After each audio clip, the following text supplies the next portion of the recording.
Elijah Cummings, a ranking Democrat on the House Oversight Committee, ripping House Republicans for their silence regarding the Trump administration and the sudden resignation of National Security Advisor Michael Flynn for his ties to Russia.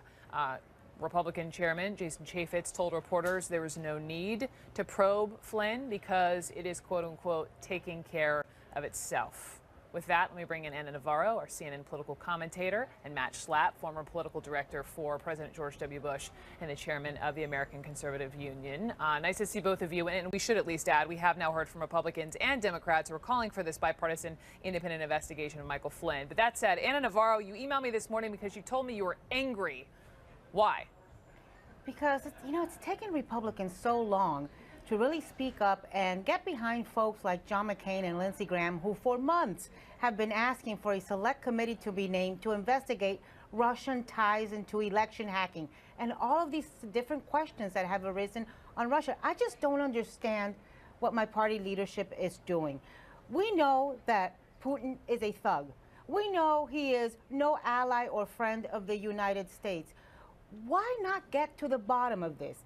The integrity of our democratic institutions, of our political institutions, is too important and should be beyond and above partisanship. There are such serious questions here that threaten our political institutions and the democratic integrity. And Republican leadership needs to say loud and proud right now, our loyalty is with our nation, not with a president who happens to be of our same party. We all know that if this had been happening under a Hillary Clinton, under a Barack Obama presidency, Republicans would be all over the place trying to investigate it. I just think they need to be consistent with Republican values, the values I grew up with. Matt? So when Susan Rice went on all the Sunday morning talk shows and was not honest about the reasons for the Benghazi disaster, Republicans were upset.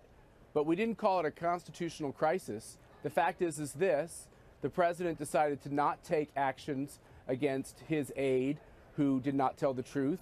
In this case, ultimately Donald you had Trump. a mega Benghazi investigation. Oh, Benghazi was a disaster, but the president himself did not take any actions against staff. This president, when faced with what seems to be the fact that General Flynn mischaracterized and maybe dissembled about these conversations, he forced his resignation. So I think actually, it's okay, even if you don't like Donald Trump in this case, to say it was the right thing for him to do to accept the resignation. Anna, can you give President Trump credit there?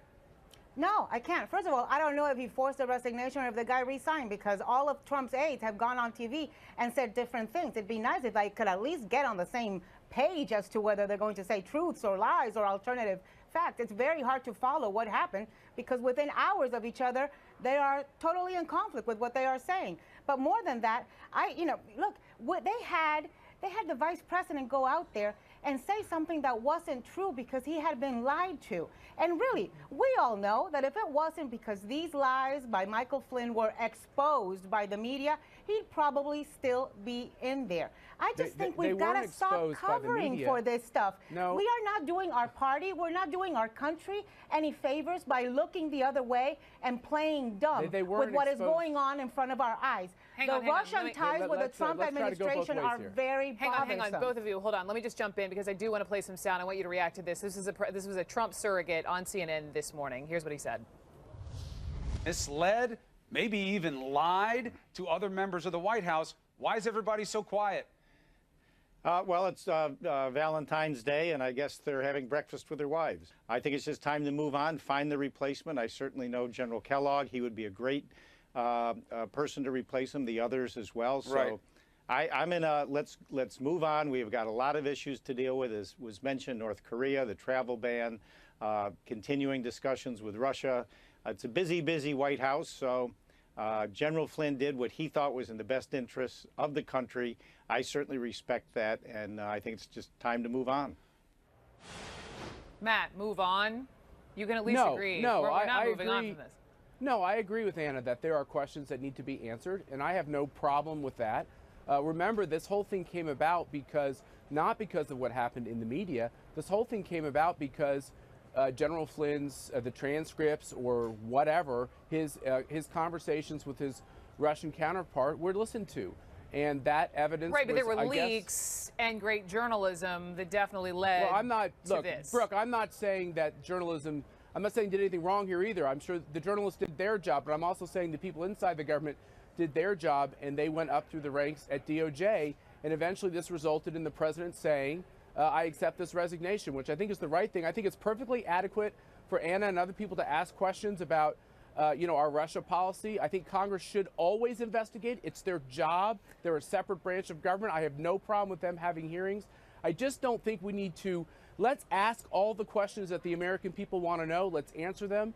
And let's get about the real issues here. And the real issues here is not rehashing what happened with General Flynn. The real issues here are what's our stance towards Russia, and is it the right policy? No, and on listen, Russian of policy, course, on no, but Russian listen, policy, the Flynn let's just issue listen is a very real let's issue. Listen to Sean Spicer. Because Hang on, Ana. On Russian policy, this is just what Sean said in the briefing, and then I want to talk to you. The irony of this entire situation is that the president has been incredibly tough on Russia. He continues to raise the issue of Crimea, which the previous administration had allowed to be seized by Russia. His ambassador to the United Nations, Nikki Haley, stood before the UN Security Council on her first day and strongly denounced the Russian occupation of Crimea. As Ambassador Haley said at the time, the, quote, dire situation in eastern Ukraine is one that demands clear and strong condemnation of Russian actions. President Trump has made it very clear that he expects the Russian government to de-escalate violence in the Ukraine and return Crimea. At the same time, he fully expects to and wants to be able to get along with Russia, unlike previous administrations, so that we can solve many problems together facing the world, such as the threat of ISIS and terrorism. In what alternate universe has Trump ever been tough on Russia? He has never said a bad word about Vladimir Putin. Ana. Look, I don't know in what alternate universe. I certainly don't live in that alternate universe. And I do think that the Flynn issue is a very real issue, because if he was having conversations with Russian officials during the campaign, I think the American public wants to know. This is not just one more level of a mountain of evidence of troublesome Russia-Trump ties. I'll give you some. Manafort, the second campaign manager who had to quit because of his Russian ties. Can I Flynn? jump in here, Brooke? Sure, go ahead. Jump in. The bottom is, let's talk about the facts. What we're talking about is that this conversation, Ana, happened after the election. It happened in December. That's what they're talking about. And some Democrats are saying, yes, that this might have broke the Logan Act. Everyone else I talked to in foreign policy circles, Democrats and Republicans, says it was perfectly reasonable for General Flynn to have that conversation. I don't think anybody disagrees with any of the facts that Sean Spicer spoke about at the podium today in terms of Russia, but I will agree with you that it seems pretty clear that President Trump is intent on thawing our relations with Russia, which are not in a good position, not because he thinks he's a great guy. Matter of fact, I think he's a terrible guy. I think it's because he realizes we have to deal with him. Do you think he'll pivot now that Flynn is out? Well, he'll change his tune on Vladimir Putin? My view is that Donald Trump would like to start off with a warmer relationship with Russia and with Vladimir Putin, and over time, Vladimir Putin will prove himself to be, as he has proven to the previous two presidents, nothing but a thug. Well, listen, I stand with John McCain. I think there is a mountain level of evidence here that should be troublesome to every single American, regardless of party. I'd like for Congress, for the Intel Committee, to be able to talk to the AG, who was fired and who informed the White House weeks and weeks ago about what was happening with Flynn.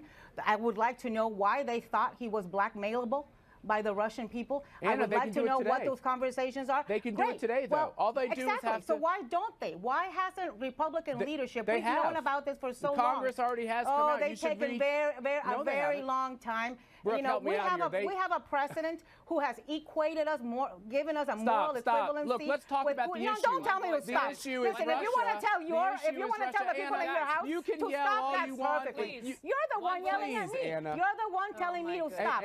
I think you're a little. You're talking to the wrong girl, Matt. You're talking to the wrong girl. You can go say stop to somebody else. You can. You're not going to stop me, baby. Sure, go ahead. Let's talk about the facts. Congress has the ability to have those hearings at any time. There are already Republicans who have said, have you not listened to what Senator Johnson has said? Have you not listened to what Senator Blunt has said? They think there are very real issues. They agree that there are real issues that Congress needs to have hearings on. And I think that they're being responsible and asking for them. Great. Then you and I are in unison. we There should we have go. a select Hey. committee to investigate the Russia issues. Hey, happy Valentine's Day, guys. Happy Valentine's Day. Ana Navarro and Matt Schlapp, thank you both so much.